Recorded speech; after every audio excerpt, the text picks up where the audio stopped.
देखिए वो इस केस को अगर उनके पास केस खींचने की भी बहुत वो मैम, वो दो निर्भया का था जिसमें वो केस को लंबा खींच गए। मैम 3 करोड़ केस पेंडिंग पड़े हैं इलाहाबाद हाई कोर्ट के अंदर। अगर मैम हमारे पास हमें सरकार ने अब मतलब संशोधन हुआ है हमारे संविधान के अंदर कि अगर कोई अर्जेंसी वाला केस है, इमरजेंसी बोलते हैं जिसको, उसे कानूनी लैंग्वेज में अर्जेंसी बोलते हैं। तो मैम अगर कोई अर्जेंसी वाला केस है तो हम हर तीसरे दिन अर्जेंसी लगा सकते हैं, एक एप्लीकेशन फाइल होती है, तो वो कोर्ट हमारा जल्दी सुनता है और उसमें सामने वाले वकील को आना ही आना पड़ता है। दूसरा वो क्या कहेंगे कि ये पेपर तैयार नहीं है, वो पेपर तैयार नहीं है, मेडिकल लगा देंगे, ऐसे ही तो केस को लंबा खींचता है एक वकील।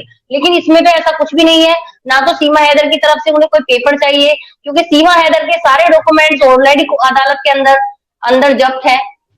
तो मैम अब तो खैर फिलहाल हमें सरकार से जवाब मांगना है, एपी सिंह को तो हम बाद में देखेंगे। पहले सरकार से जवाब लेना है कि एटीएस की जांच अब तक क्यों नहीं हुई और बच्चों का जो फ्यूचर स्पॉइल हो रहा है इसका जिम्मेदार कौन होगा। सब लोग वो केस लंबा खींचते हैं, नई नई ट्रेजेडी लगाते हैं, अग्रीड विद यू।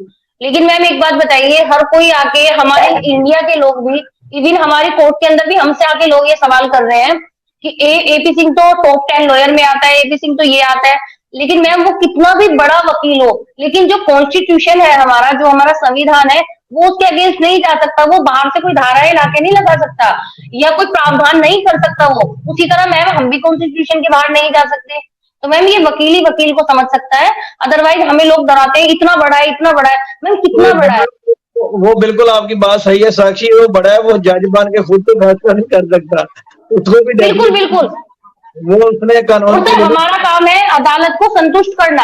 अदालत फैसला तब सुनाती है जिस तरफ से जो ये एडवोकेट अदालत को संतुष्ट करता है। लेकिन उसका क्या है, वो पावरफुल है, वो नीचे से ऊपर तक पैसा खिलाता है। और सर मैं कहूंगी माजरत के साथ ये सारी चीजें कि पैसे से हर चीज बिकती है, लेकिन आपको बताऊं बहुत सारे मैटर ऐसे होते हैं जहाँ पैसा भी नहीं चलता। बिल्कुल सही है बात है आपको। और इस तरह के मैटर में अदालत भी अपनी क्रेडिबिलिटी को देखेगी और अदालत बिल्कुल जो कॉन्स्टिट्यूशन और आइन के मुताबिक चीजें होगी, लॉ के मुताबिक इस तरह डिसाइड करेगी। यहाँ पे मुझे नहीं लगता। और मैम ये जो मैटर है ये 2 मुल्कों का मैटर है। इस मैटर को अगर वो ज्यादा लंबा खींचेगा, 120 का ट्रायल भी वो कितना चला लेगा। चलो मैंने माना ट्रायल 5 साल भी चलते हैं, 7 साल भी चलते हैं, मैं अग्री करती हूँ, लेकिन वो कब चलते हैं जिसमें जिसमें विटनेस पुलिस वाले होते हैं। बिल्कुल मैं यहाँ जी बिल्कुल बहुत अच्छी बात की आपने, लेकिन मेरा पॉइंट यहाँ ये है कि जितना कम सोशल मीडिया पे लाया जाए, क्योंकि एक पुराना केस था बच्ची का, उसमें जो सोशल मीडिया पे आता था वो उसका एंटीडोट तलाश कर लेते थे, वो उसका तोड़ तलाश कर लेते, लूप होल पकड़ के। तो आप लोगों को खामोश भी रहना होगा, हर बात हर सेशन में डिस्कस ना हो। हमें तो मजे चाहिए होते हैं लोगों को ना, कि भाई ये क्यों नहीं हो रहा, वो क्यों नहीं हो रहा। लेकिन हम लोग जो है ना एडवोकेट्स को यहाँ लाएं और ज्यादातर डिस्कस बच्चों के ऊपर जरूर करें, लेकिन सीमा हैदर और एटीएस के हवाले से बात ना ही हो, क्योंकि जाहिर है आपकी सरकार भी अच्छा काम कर रही होगी। लेकिन आप अपने जो भी आप कर रही है ना, आप जरूर उस पर आवाज उठा। मैं ये कहूंगी सोशल मीडिया पे हैशटैग वाला सबसे बेस्ट रहता है, ताकि वो एक ट्रेंड बनता है और फिर लोगों को पता भी चलता है कि ऐसा भी कोई केस दुनिया में हो रहा है। जैसे हमें इंडिया का नहीं पता था, मणिपुर का, हमें सोशल मीडिया से पता चला और आवाज उठाने से, तो ये भी जरूरी है। लेकिन लीगल पॉइंट्स को यहाँ डिस्कस ना ही किया जाए, बल्कि बैकग्राउंड में डिस्कस किया जाए दोनों वकीलों की सूरत में, वो ज्यादा मुझे बेहतर लग रहा है। क्योंकि नुकसान बहुत हो सकता है, क्योंकि सोशल मीडिया के बहुत से एंकर्स को पता ही नहीं होता कि लीगल पॉइंट क्या होते हैं, हमें भी नहीं पता होता। तो उनको बोलने दिया जाए, लेकिन उनको कॉन्ट्राडिक्ट, उनको जो है उनकी गलत बात के ऊपर आवाज उठाई जाए कि ये गलत बात कर रहे हैं, लेकिन अपना पावरफुल पॉइंट उनके हाथों में ना दिया जाए। क्योंकि एपी सिंह बहुत शातिर मुझे लगे इस मामले में। डिफेमिनेशन की बात कर रहे थे, तो जब मैंने वीडियो देखी थी दिन में, तो मैंने तभी अपने एडवोकेट से बात की थी कि वो गुलाम हैदर पाकिस्तान में है और ये हिंदुस्तान में, डिफेमिनेशन का केस फाइल हो सकता है या नहीं। क्योंकि सर बिना जानकारी के हम लोग ऑनलाइन कुछ नहीं बोल सकते ना, आके गूगल पे सब कुछ है, लोग पकड़ लेते हैं फिर, और गलत बोलना भी नहीं चाहिए। तो सर सेक्शन 499 के अंदर तो डिफेमिनेशन का केस फाइल होता है इंडिया के अंदर। और सर सेक्शन 500 के अंदर इसमें दंड की प्रक्रिया है। अगर हम 100 करोड़ का डिफेमिनेशन का केस करते हैं तो एपी सिंह को जवाब देना ही पड़ेगा। ये 499 के अंदर आता है। अगर आप कहेंगे तो सर हम इस काम को भी जल्दी करेंगे। बिल्कुल, ये बात आपने, मैं ये आपसे सवाल करने वाला था। ये हमारे पाकिस्तान पीनल कोड में भी 499 के तहत आता है और 502 में उसकी पनिशमेंट बयान की गई है और इसकी 2 ईयर तक जी जी पनिशमेंट पाकिस्तान में जिसकी सजा है। जी और इसमें आपको क्या चाहिए होगा? क्या गुलाम अगर यहाँ पे बैठ के ये फाइल कर सकता है? ये मेरा भी आपसे सवाल था। जी जी। गुलाम हैदर के मेरे पास डॉक्यूमेंट्स हैं, उनके शिनाख्ती कार्ड वगैरह है मेरे, उनके बिहाफ पे। एक सिग्नेचर की जरूरत पड़ेगी, गुलाम हैदर ने मुझे ऑलरेडी वो दे रखा है। तो अगर आप कहेंगे तो सर मैं अपने एडवोकेट से यहाँ से फाइल करवा दूंगी मंडे में। बिल्कुल, अच्छा इंशाल्लाह। साक्षी मैम, एक बात भी करनी है मुझे आपसे, एक और बात। आप गुलाम आदर से तो आपकी बातचीत होती है, लेकिन जिस तरीके से मतलब कि जैसे सीमा यादव थी, ठीक है, इसको मीडिया ने कितने हाई लेवल तक इसको ले गए और कितना उसको हीरो बना दिया हिंदुस्तान की, लेकिन हीरो हीरो बनी नहीं है वो, कुछ ऐसा नहीं है, वो सिर्फ वही लोग उसको पसंद करते जिसको ठुमके ठमके पसंद है, और दूसरे लोग उसको बिल्कुल नहीं पसंद करते। वो बहुत गंदे जी जी मैसेज हमारे बिल्कुल। बच्चियों को दे रही है। जी।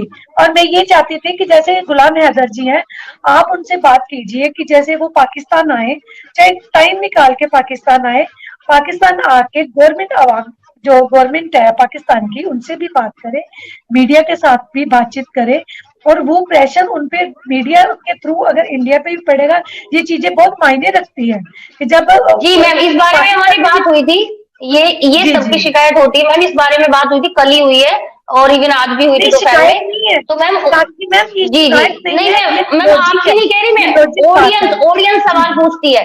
ऑडियंस सवाल पूछती जी है जी गुलाम हैदर पाकिस्तान क्यों नहीं आ रहे, मैं उसका जवाब देना चाहती हूँ, मैं बिल्कुल उनकी शिकायतें बता रही हूँ। बिल्कुल। आपने तो जी सजेशन दिया है मैम। जी मैम, जी जी तो मैं बिल्कुल। ये कह रही थी, जी उन्होंने कहा था जी, और उनकी बात भी सही है। देखिए मैम, एकदम से काम नहीं छोड़ा जाता। दूसरी बात, काम भी इंसान छोड़ दे, कुछ फॉर्मेलिटीज इंडिया से है, कुछ फॉर्मेलिटीज बाकी रह गई है अभी पाकिस्तान से। तो रोशन अजीम अली जो है, वो कुछ फॉर्मेलिटीज अपनी कंप्लीट कर रहे हैं, उसके बाद उन्होंने कहा है कि मैं पाकिस्तान आऊंगा। अगर पॉसिबल हुआ, बिल्कुल वीजा मिलता है भारत का, तो वो इंडिया भी आएंगे। वो पाकिस्तान आने के लिए बिल्कुल बिल्कुल तैयार है मैम। बस रोशन अजीम बिल्कुल, अली एक बार बोल देंगे कि फॉर्मेलिटीज कंप्लीट हो गई, तो वो बहुत जल्दी आ जाएंगे। बिल्कुल यहाँ अच्छा, पर हमारे जैसे इंडिया में एक है कि जैसे हमने मान लो कि जो बड़े चैनल है, नेशनल चैनल है, हमने बात करनी है उनसे, तो हम क्या करते हैं, ईमेल करते हैं, ईमेल सेंड कर देते हैं, तो वो आगे से रिस्पॉन्स आता है। तो ऐसे अदर जी नहीं कर सकते, वहां पे सऊदीया में बैठ के एक ईमेल करें उनके, चलो ये किसी से करवा दे जाए, मेल करके मीडिया वालों से बात करें, उनको उनसे बात कर के अपना बातचीत करे, तो ऑडियंस आंखें, वो ऐसा हो सकता है। जी मैम, ये तो देखिए उनके एडवोकेट ही कर सकते हैं। एक्चुअली मैम, हैदर भाई पढ़े लिखे तो ज्यादा है नहीं। आपकी आवाज नहीं आ रही। जी जी, हाँ मुझे जी आपकी हेलो। जी जी हाँ, जी, वो मैं कह बेचारे रही हूँ मैम, वो तो जी जी, जी जी, ये हैदर भाई ज्यादा सियासत पढ़े लिखे बताइए, तो है नहीं। सियासत आप बताइए जी प्लीज।